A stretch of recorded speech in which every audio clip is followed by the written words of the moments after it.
Good morning. Ito po si Jojo Antonio.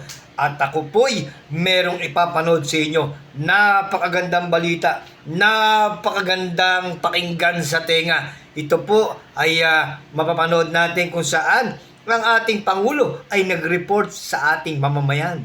Panoorin po natin. Magandang araw po sa inyo lahat.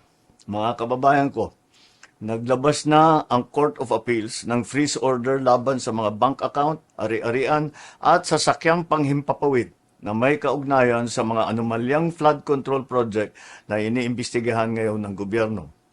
Sakop ng freeze order ang mga account at ari-arian ng Silver Wolves Construction Corporation at Skyyard Aviation Corporation, pati na rin ang mga personal account at asset ng mga individual na nasangkot sa investigasyon. Kabilang ay si Congressman Eric Yap at Ed Vic Yap. May mahigit 16 billion na ang pumasok sa mga transaksyon ng Silver Wolves mula 2022 hanggang 2025. Nakaramihan ay may kaugnayan sa mga flood control project ng DPWH.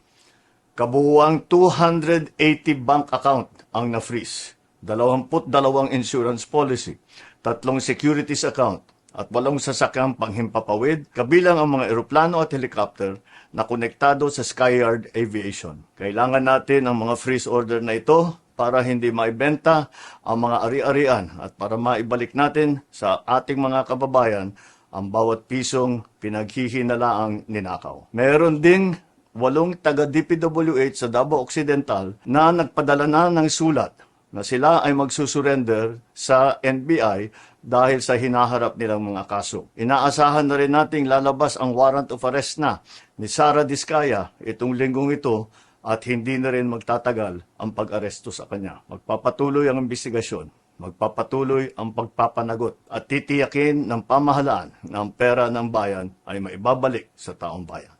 Maraming salamat po. Ayan, at napanood po natin ang ating Pangulo. O di ba? Talagang laban siya sa korupsyon.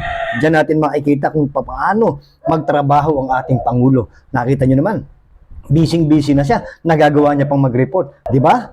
At kitang-kita natin dito na talagang nagtatrabaho ang ating Pangulo. Kaya, Pangulong Bongbong Marcos, saludo po kami sa inyo.